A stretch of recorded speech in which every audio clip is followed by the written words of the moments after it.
Hello again mga kahabit, and eto na naman tayo, another destination na binisita natin sa Tarlac. At ito nga ay ang Gosen here in Banban, Tarlac. Ayan siya guys. Ito yung entrance.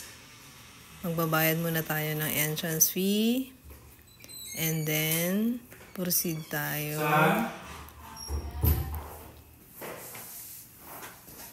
Ganyan ang itsura guys ng kanilang reception area. Ayan. Tumitingin-tingin na rin si Sam ng souvenir items na pwede niyang bilhin. And then, nagbayad na tayo ng entrance fee. There you go. Konting view. And then, this is the souvenir shop. Pwede ka na guys bumili ng souvenir items dito bago ka pumasok. Ayan, and maraming mga nag-i-inquire kasi pwede din ditong mag-honeymoon. Meron siyang hotel and swimming area na pwede kang mag-stay overnight. Ayan, and let's go!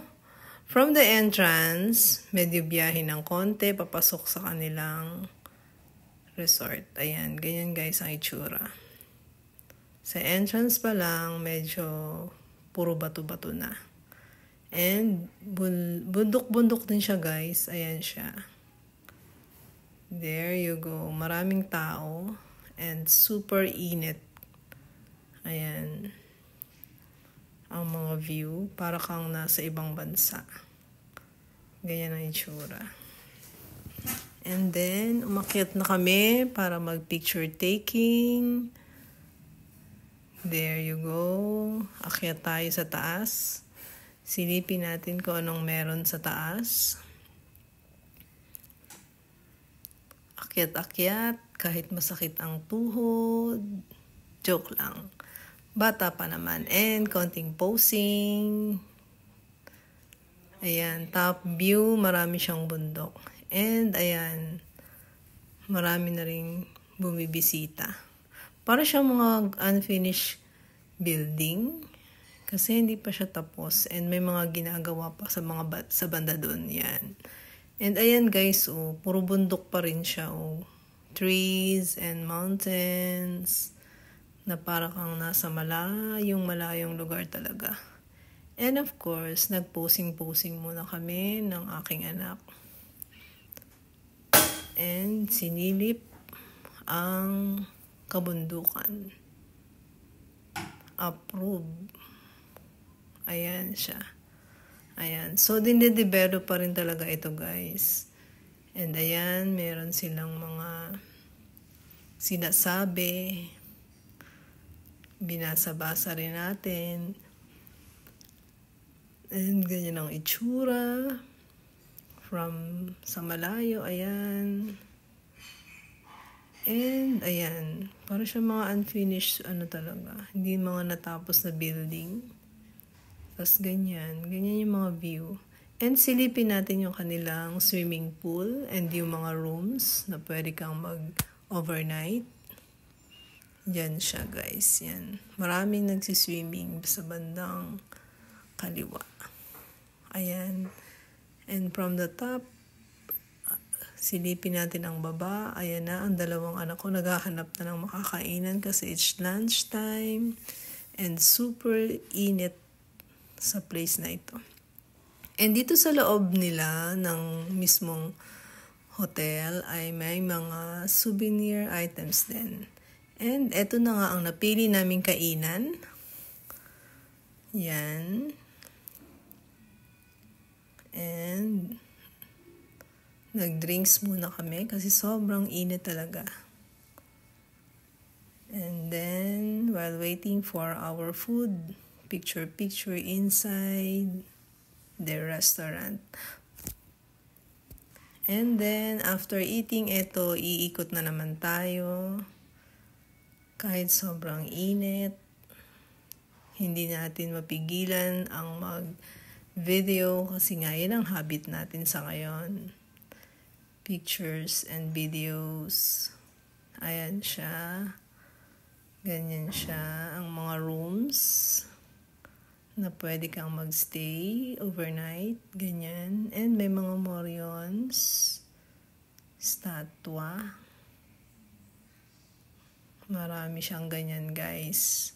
Ayan, hanggang doon, paikot. And then, meron silang parang plaza, eto, na pwede ka rin mag-picture-picture at hold ng events. Ayan, o. Yan. Kaya marami nag-i-inquire. Pwede sa wedding, pwede sa may reception, pwede sa honeymoon. And, ang ganda ng kanilang mga pakulo. Ayan, guys. See? Parang mga, diba, unfinished building or rock formation. Parang ganon na nagsilbing yun yung tourist spots, I guess. Ayan siya. Ayan. Ayan. At nag-try ang lola.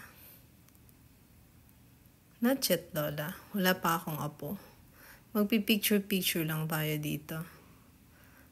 Photo shoot. And there you go. Smile. Ayan na. And may nakita akong isang building again na pwede kong akyatin. Ayan. Enjoy na enjoy ako sa pag-akyat. Ayaw nang sumama ng husband ko at 2 anak ko kasi super taas siya and napakainit. Ayan. Inakyat natin yan, guys, for today's video. Ayan na siya. And then, pag-akyat ko doon sa pinakataas na yan, sabay pose. There you go.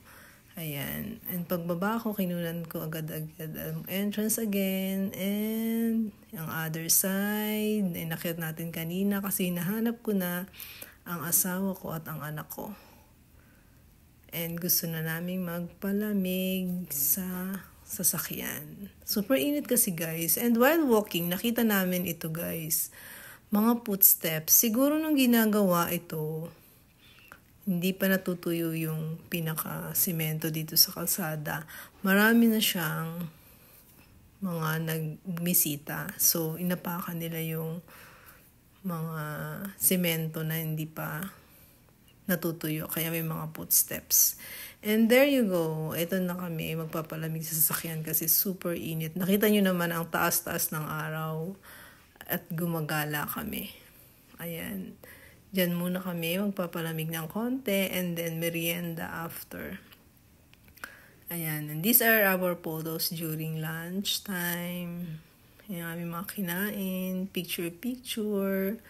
Ayan. And ito ang lola.